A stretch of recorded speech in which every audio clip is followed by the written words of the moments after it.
कधीच नाही चुकणार तुमचे फेवरेट टीव्ही शोज झी5 सोबत, तेही एकदम फ्री. राहायला कुठे आहात तुम्ही? कुठे आहात? आम्ही सेक्टर? सर्व कोपर खेळलेला तुम्ही एकट्या वाशी. मग तुमचं एकमेकींच्या घरात लक्ष असेल ना? सेक्टरमध्ये राहतो. तुमच्यापैकी रात्री जेवल्यानंतर बाहेर न चुकता आईस्क्रीम खायला 2 वाजता वाशीवरून कोपर खेळण्याला पण येते. आईस्क्रीम खायला वाशीवरून मी हिच्या घराकडे ही राहते तिच्या घराकडेच आम्ही आईस्क्रीम खायला जातो. तिकडे 2-3 वाजेपर्यंत ओपन असतं. काहीही घ्या तुम्ही, खाऊ गल्ली आहे तिकडे. मग आम्ही दोघे जण तिकडे गेले तर हो काय होतं सांगा मला.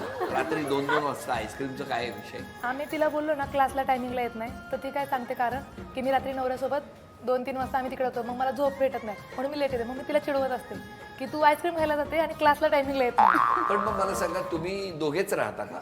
नाही, आम्ही एकत्रित कुटुंब आहे माझं. आम्ही 3 फॅमिली राहतो एकत्रित. दीरची फॅमिली, आम्ही आणि मम्मी पप्पा आणि नणंद आहे. नंदेचं लग्न झाले. पण आईस्क्रीम खायला दोघेच आम्ही आईस्क्रीम खायला दोघेच जातो. दोघेच राजा राणी. तुमचं लग्न कसं झालंय? Arrange marriage. तुमचं लव्ह मॅरेज. बघा लव्ह मॅरेज वाले बाहेर पडत लव्ह नाही. मॅरेज वाले घरात येतो. तुमचं अरेंज. माझं लव्ह. कुठे? मी पुण्याची आहे, ते मुंबईचे. मग काय झालं? Love marriage social media. काय सांगता? पण खरंच अशा ह्याच्यात खूप भीतीचं वातावरण असतं. होतं पहिल्यांदा, पण आम्ही भेटायला भेटला? आले पुण्यालाच. ते आले होते? हो, वर्षभर आम्ही रिलेशनशिप मध्ये होतो. मग ते वर्षभर भेटायला यायचे, असं 1-2 महिन्यातून.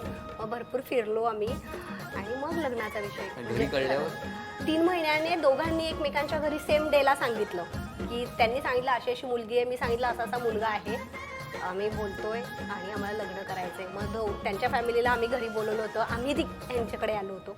मग झालं पसंती. काय लव्ह मॅरेज म्हटल्यावर घरातल्यांनी पण सगळ्यांनी स्वीकारलं. सोशल मीडियाचा असाही वापर हो, मला सकारात्मक होतो. माझ्या बाबतीत तर खूप चांगला झाला, कारण माझे हसबंड खूप खरंच चांगले आहेत, सपोर्टिव्ह आहेत. ह्यांचे वाईट आहे. मनाप्रमाणे नाही लव्ह मॅरेज मनाप्रमाणे. कारण का काहींचा गैरसमज असतो की लव्ह मॅरेज काही टिकत नाही, पण माझा असा अनुभव आहे पर्सनली की टिकतातच.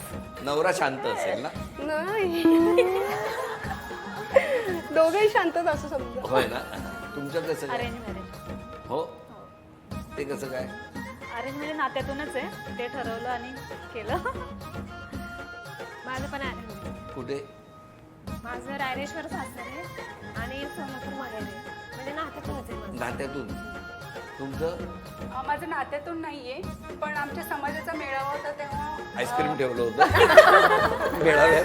लग्नात आईस्क्रीम त्या मेळाव्यात म्हणजे माझ्या हस्बंडची मामांनी मला पाहिले होते. त्यांनी असं मम्मीला सांगितले की एक मुलगी आहे सोलापूरची आणि आपण बघायला जाऊया. मग ते एका लग्नासाठी आलेले जानेवारी महिन्यामध्ये. मग त्यांनी असं ठरवलं की आपण आलोच आहे तर मुलगी बघून जाऊया. बरं झालं. त्यांनी 27 मुली बघितले. 27 मुली आणि 28वा पेढा माझ्या घरी सोडला त्यांनी, लास्टचा पेढ्याचा बॉक्स, आणि होकार देऊन ते निघून गेले. त्या 27 जणींना काय आईस्क्रीम आवडायचं नाही? आईस्क्रीम नव्हता आवडत, त्या लवकर झोपायच्या. झी5 ॲप डाउनलोड करा आणि पहा सर्व एपिसोड्स एकदम फ्री.